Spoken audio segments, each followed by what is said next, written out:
The late Rex Early, one of Indiana's most colorful and quotable political figures, used to say, "It's a mighty thin pancake that don't have two sides." With my old friend's permission, I'm going to apply that trademark Rexism to Senate Bill 1, the property tax overhaul recently signed by Governor Mike Braun. The Republican governor and the leaders of Indiana's GOP-dominated House and Senate touted the legislation as, quote, historic tax relief that will benefit most homeowners as well as Hoosier farmers and small businesses. Democrats, however, denounced the measure as a lose-lose proposition that's all but certain to result in higher local taxes and or cuts in vital government services, including those offered by schools, libraries, and police and fire departments. Hi, I'm John Schwantes, and on this week's show, we'll examine both sides of that debate that probably won't be settled for years, if not decades. Indiana Lawmakers, from the State House to your house. Indiana Lawmakers is produced by WFYI in association with Indiana Public Broadcasting Stations. Additional support is provided by the Indy Chamber, working to unite business and community to maintain a strong economy and quality of life. I am pleased to welcome Republican Senator Scott Baldwin of Noblesville, ranking member of the Senate Tax and Fiscal Policy Committee. Democratic Representative Ed DeLaney of Indianapolis, a member of the House Ways and Means Committee, and Republican Representative Danny Lopez of Carmel, also a member of that House panel. Thank you all for being here to talk about property taxes. I have a sense there's going to be a lot of disagreement during this discussion. So let's build the foundation here of where there is agreement. And that is, under the bill that was signed on April 15th, I guess appropriately enough by the governor, there will be 2/3 or so of Hoosier homeowners will see some relief, if relief is defined as a 2026 bill being less than a 2025 bill. Most around $100 or so in relief, capped at $300. And that doesn't count for seniors who get an extra $150, or for disabled veterans, their stackable benefits, another credit of $250. But again, $300 cap for most, and that much we agree on, right? That's right. All right. So Danny Lopez, historic, that's what people are calling it, wonderful, historic, big win.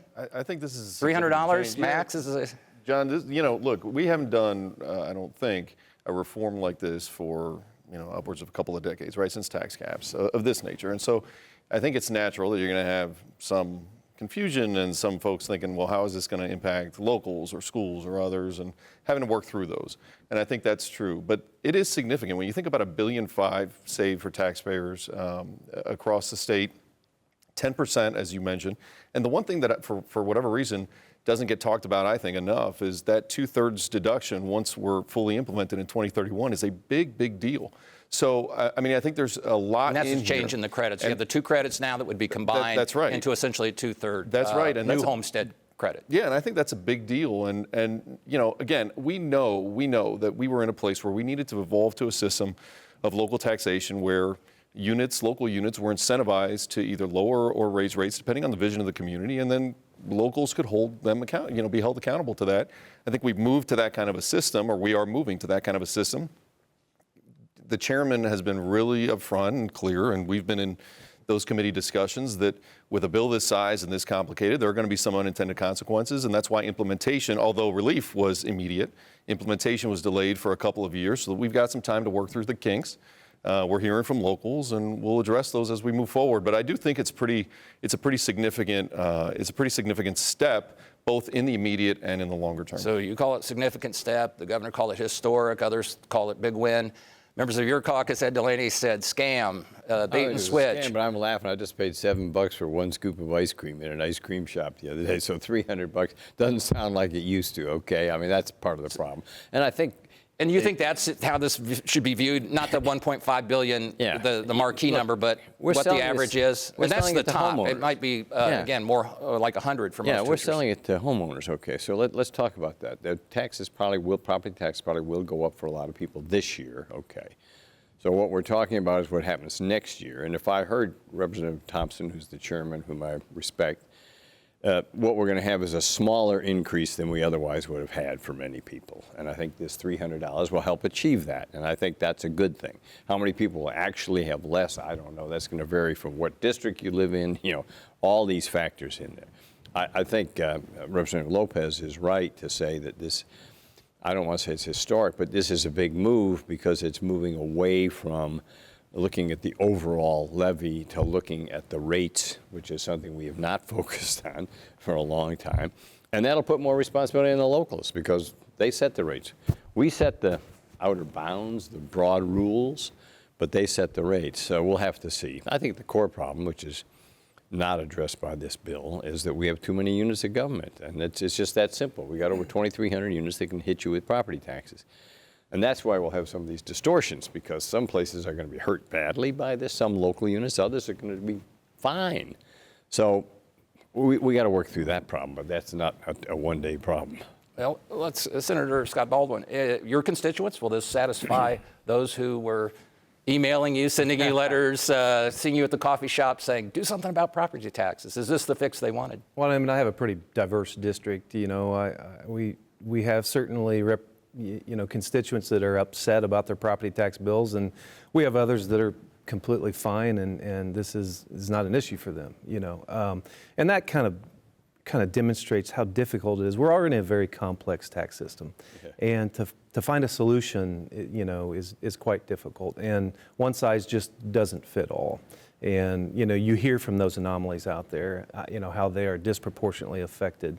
We'll have some units are screaming about an inability to service police and fire, and then you've got, the other side that are saying that, $300 or $100 just isn't enough. Finding that broad balance in the middle is no easy task. I think we've done it, though. I think what we've done is good policy.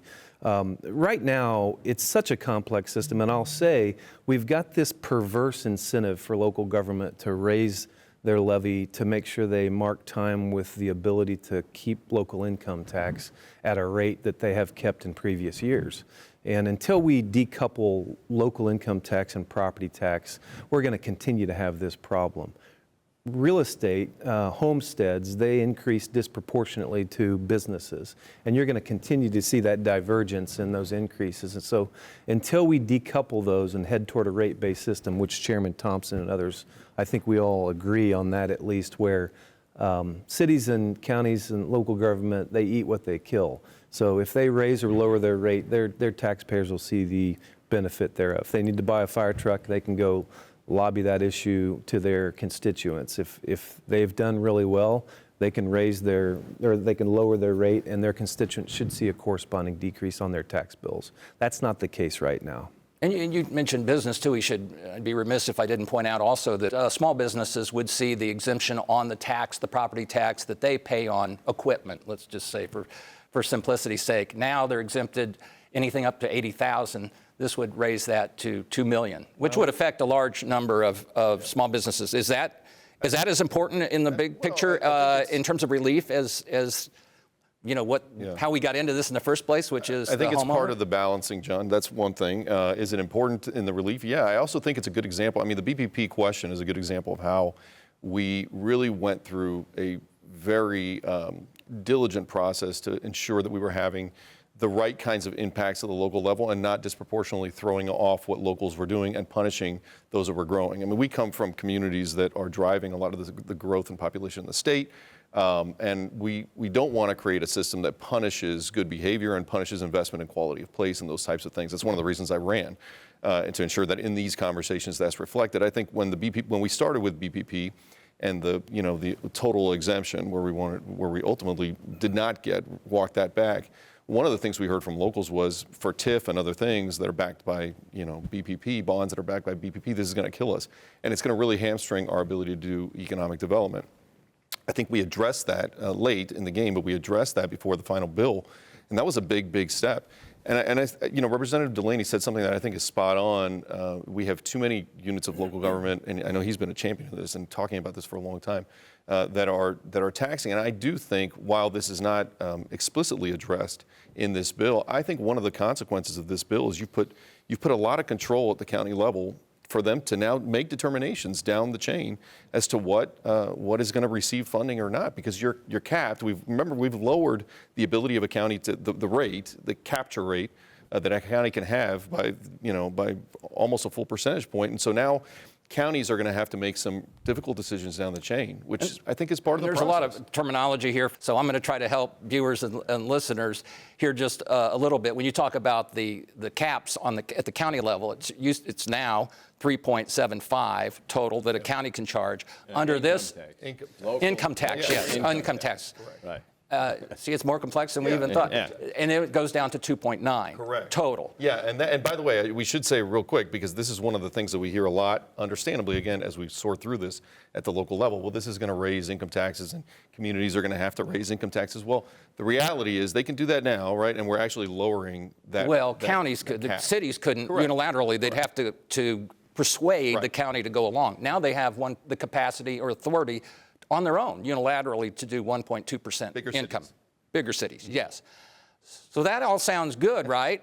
But I was reading something that Michael Hicks, a Ball State economist, said that actually, and keep in mind we talked about property tax cuts on average for homeowners of say $100, capped at $300, that the average Hoosier family will see an increased tax burden because of the changes here and the shifting to local property or local income taxes of maybe $1,250. Which that's the risk of this. That's, and the pressure under this is new his system. fear valid? Yeah. Do you think? Yeah, I think the pressure is to move towards, and I think Representative Lopez mentioned this, move towards local responsibility by using the local income tax, which they and they alone can impose with caps, but they can do that. And I think that's exactly what's going to happen in some communities, not in others, but it's going to happen. It's going to be noticed, and there'll be more accountability. On the other hand, we did do one good thing, which is we did allow the cities to have the tax, whether the county wanted them to have it or not, okay? And we also, I think, are moving towards a system where if I cut my tax rates, let's say for a fire district, it doesn't just get shifted over to another unit. I've actually made a cut. That's been one of the problems that we've had is why would the library cut its budget when the citizen's going to get nothing out of it except fewer books? Okay, so we're getting in a rational direction, but it's a long haul. I think Jeff Thompson's one of the people who could help get us there. The core problem is the public school system is spending 30–40% of the property taxes. We've got to help the poorer districts. Poor meaning they don't have a lot of assets, they don't have a lot of factories, they don't have a lot of fancy homes. We got to find a way to fund them to take the pressure off the property tax system. And I think that's what, and Representative Thompson wants to do that, but we didn't do that yet. And that's, I think, the ultimate solution. And I do want to get to schools because that's a huge part of this discussion. But for those, again, trying to follow this who aren't accountants or don't have an army of accountants at their disposal, if they're listening at home and they say, wow, the cap before at the county income tax cap was 3.75. Under this legislation, it reduces to 2.9. Celebration, balloon drop, all, bring the confetti out. So why is it that they weren't charging it? That's all. Well, they weren't charging. I was going to get to the point. The difference there is because they were getting the property tax revenue, which is the state's a pass-through agent essentially. They didn't feel that they needed to. Now they may feel the need, and they may, in fact, take advantage of the new found capacity. Is that? Well, I think most citizens think that the state of Indiana assesses and collects their real estate property tax, which is just not the case. So we end up with a lot of telephone calls. Well, you put the system in place, but the dollars, of course, flow through the state back. It's important to know that the state government neither assesses your property tax nor collects it nor benefits from it at all. But that's not what most constituents think. Our inbox is filled. And we're responsible. Yeah, and there is a concern. I think Rep. DeLaney said it well. There will be pressures put on certain local units of government to raise that. But I think that's the beauty of this. We've empowered that with some restrictions to do exactly that if you're in a community where you feel like that's the only backstop that you have. But nothing in the bill directs it to be so. It isn't a shift to local income tax unless, of course, your local government chooses to do so or feels they absolutely need to make that happen. And that's going to be a case-by-case basis. We've put some levy control measures in place, but I think citizens have spoken pretty clearly that they want to see some tax relief. That was one of the number one things we heard over the summer, which crafted our idea that we needed to do something about it. And I think we can all agree there was a lot of vocalization of a need for tax relief. And you know, there was a lot of inflation in the past few years that caused a lot of these assessments to go up. And you know, whatever the case may be, folks are experiencing a 10 to 20% increase in their real estate property taxes. So we had to step in and do something. They were demanding it. And so this is the very complex solution in a very complex system to try to address that. Danny Lopez, do you think most municipalities, now that they have this capacity to tack on a 1.2% income tax and collect it, will they avail themselves to that, or will they look for cuts first? It's hard to tell. We're going to see as we get into implementation. I don't know what the answer to that is. I do know that, I mean, again, in communities like ours, we've got exceptional leadership at the local level, and we've got leadership that is already sort of casting a vision for our community, for what we want to be, and how we want to grow in the next 5, 10, 20, 30 years. And can now go out and make the case as to what levels of funding we need to have from an income tax perspective in order to achieve that. And I think that's critically important. There are other communities in this state that are going to say, we can make these reductions, and it's prudent to make these reductions, and their tax bases, their local constituents are going to hold them accountable to those decisions. They're either supportive or they're not.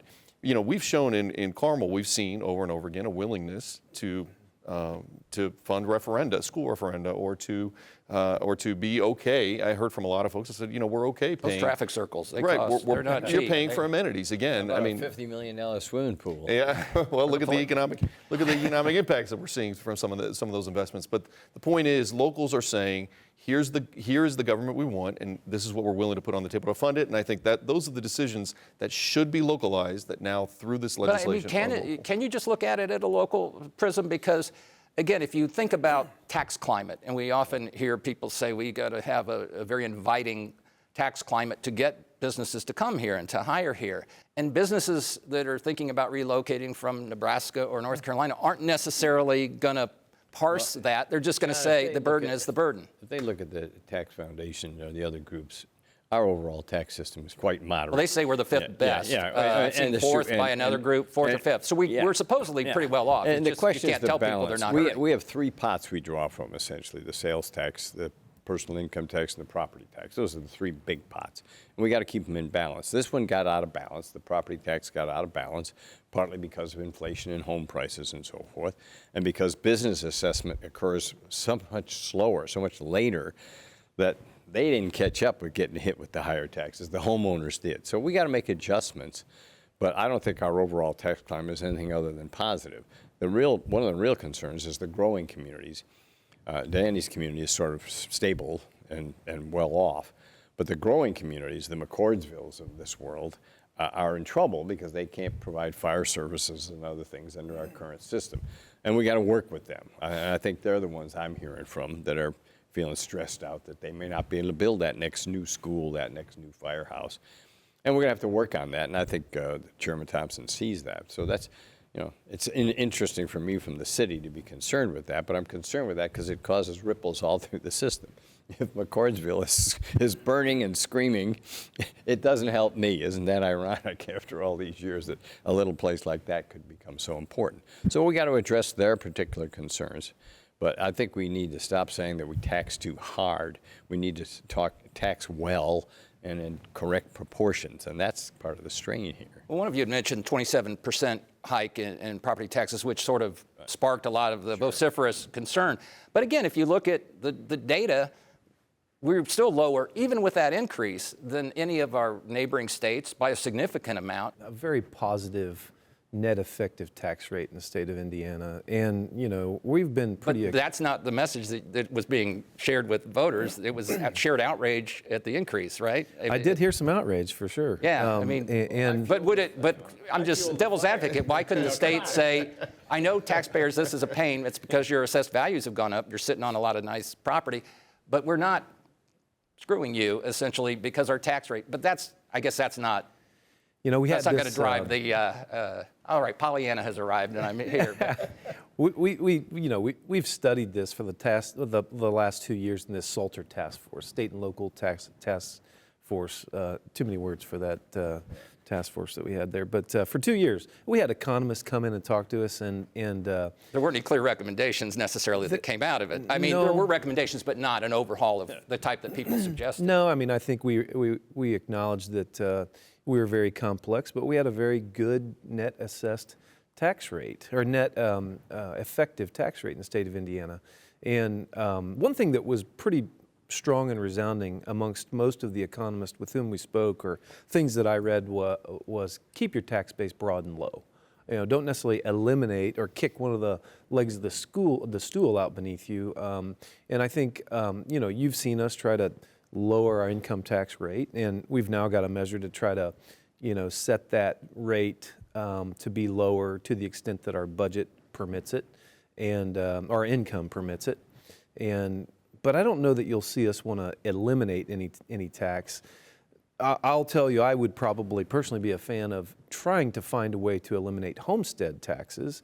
Probably not property tax altogether, but you know, we come back seemingly every year and we hear malcontent over homestead taxes, the 1% tax. It would be a pretty tall lift, but there may be a way that we could do that, and that we are discussing that. I don't know if that's a reality just yet, but it's certainly on the table for discussion. And there were bills filed this session, as there are, I presume, most every session, saying let's do away with property taxes altogether. Let's go to, for instance, a sales tax on services. Doesn't work. There's a lot of, you know this, there's a lot of bills filed every session. course. And there's Well, a lot of that's- discussion. But And you don't foresee discussion, this is not going to I mean, listen, heighten I think discussion. some of these discussions are worthy of having. I mean, they bring to light certain issues that we should be talking about in the legislature. I don't have any issue with that, but I think, you know, Scott's right. We've taken a measured approach. I think we've done a good job over time in this state of making ourselves competitive from a tax climate perspective, and it's why we've seen the growth that we have. It's why we've seen the investment here that we have. I mean, none of that is surprising. You know, Westfield is one of those communities that is growing exponentially, right? And you're seeing massive growth. I think it's one of the reasons, and again, we wanted to provide a glide path in this bill to a new system, that MLGQ, keeping that at 4% for another year so that there was a runway for a community like that to continue to invest. You love the acronym. But that is the cap, the county cap. Essentially the growth of government, right? Yeah. To be able to fund the priorities of that community as we transition to a new system, I think it's incredibly important. So I think there were a lot of steps here to get us to the right place in full implementation in 2031. So, of course, now in the short term, because some of these things are phased in over time, but one thing that there will be that kind of initial impact is that hit, estimated to be 1.3 to 1.5 billion on locals. About half of that is schools, 40 to 50%. They've gotten a lot of attention. Now, they, of course, could go to voters, and no doubt will, with the referendum request. That's not a good there are fewer strategy. tools, are there or weapons in the arsenal, so to speak, because now they have to do so in certain times in general elections, and they have to share the bounty. Look, with charter schools. Yeah, well, that's a terrible idea. So you get more mouths at the trough. So that's not a good idea. The other thing is not. So they can do what your colleagues have said. For example, take it upon yourself to get your money, but then you have to share it. With schools that I don't own or control and don't vote for. So that's a big problem. You don't have a problem with schools levy request. You have a concern more with the distribution of the dollars. I think that's a bad idea. But let's go back to the core thing here. Is we made it harder for a referendum to pass. So we've put more pressure on the school districts, and the two that are going to hurt are the poor districts and the rapidly growing. And we're going to have to figure out how to deal with that. And the answer is pretty clear. The state's going to have to pony up more money for those schools that don't have the assets locally. That's just all we can do. Then we can do that. It takes the pressure off all the other parts of the property tax system. We can pay for the fire trucks because we're not paying for the school books or whatever. That's what we're going to have to do. Until we do that, I think we're going to have a major lawsuit about whether we're complying with our statutory and constitutional mandates for our schools. But so we got to get to that next. But I agree completely. We don't want to blow up the system. We have three legs on this stool. If we cut one of them off, I don't care. So whether it's sales, income, property tax, that stool is going to fall over. We have a very rickety stool because we don't want to have a lot of money. That's just the way it is in Indiana. I'm a realist about that. We are a low tax, low government service state. But be careful. Don't undercut your ability to maintain. I think that's why we got the I'll budget push problem. back just Sure. a hair, and you know, I agree with most everything Ed is saying. I just want to remind everybody that you know, we talked a lot about the concept of loss of revenue, and I think you, John, used the word a $1.4 billion hit. And I think, again, I'll say the words I've said in the past. Well, I don't know, 1.4. Yeah, $1.4 billion hit. I'm going to say it's even worse than everybody thought. It's actually an unrealized potential gain. They didn't grow as much as they had hoped. Yeah, to repeat grow. what you said on the floor that night, that nobody's going to receive less. Well, I didn't, anomalies not nobody. I would just say in aggregate, schools and local government are not losing. They're not losing. Right. They're making more money in 26 than they did in 25. And in 26 and 27, they're in aggregate big winners in this bill. And I think the outcry for tax relief, you know, probably would have expected them to be less than that, probably losing money, to actually lose money. And I think we've been pretty masterful in providing a $1.4 billion tax relief system while not crushing. We've been really gentle on local government and schools. No doubt they're not making as much money as they had forecasted or hoped for. All right. As we come to But let's be real clear. They've seen Months, funding years well above inflation for several years now, right? So look at the budget, look at where we are, look at our finances. Everybody's tightening. This is part of the process. All right, we'll leave it there. I was going to say, let's start where we end where we began with agreement. Does anybody agree or disagree that we will be back talking about property tax reform and tax reform? Every year. I knew we'd get agreement again. All right. Well, thank you for allowing us to take this step in helping Hoosiers understand what you did as it relates to the tax burden. I thank you for your involvement in this discussion. My guests have been Republican Senator Scott Baldwin of Noblesville, Democratic Representative Ed DeLaney of Indianapolis, and Republican Representative Danny Lopez of Carmel. Time now for our weekly conversation with Indiana Lawmakers analyst Ed Feigenbaum, publisher of the newsletter Indiana Legislative Insight, part of Hannah News Service. Well, clearly the dust is still settling, but who are the winners and losers ultimately going to be in this?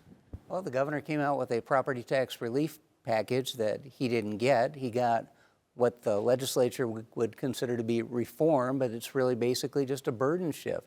The governor did not come out a winner on this. Doesn't stop him from saying it's a historic win for Hoosiers. And that's something that the legislature came out and did as well. You know, the first thing they did was tout what a great win this was with the $100, $300, whatever, and they ignored some of the people like renters and multifamily ownerships that will not be getting any kind of relief. So they started out with, hey, this is a big victory, but at the same time, then they started kind of backing off a bit and saying, oh yeah, well, we may come back and do some fine tuning when we see what the impact's going to be.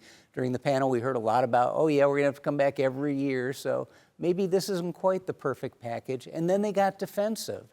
They got very defensive after they passed the budget. They said, hey, look, we're tightening our belt more than we're forcing the locals to tighten their belt. We're doing 0.8% revenue growth in year one, 0.1 in the second year. The locals are getting basically 1.6 in the first year and 5.1 in the second year.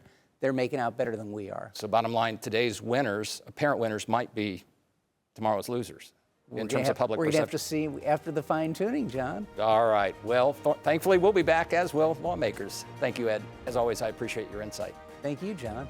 Will the General Assembly's 2025 session be remembered for producing more questions and answers? That's one question we'll be asking legislative leaders on the next Indiana Lawmakers. Indiana Lawmakers is produced by WFYI in association with Indiana Public Broadcasting Stations. Additional support is provided by the Indy Chamber, working to unite business and community to maintain a strong economy and quality of life.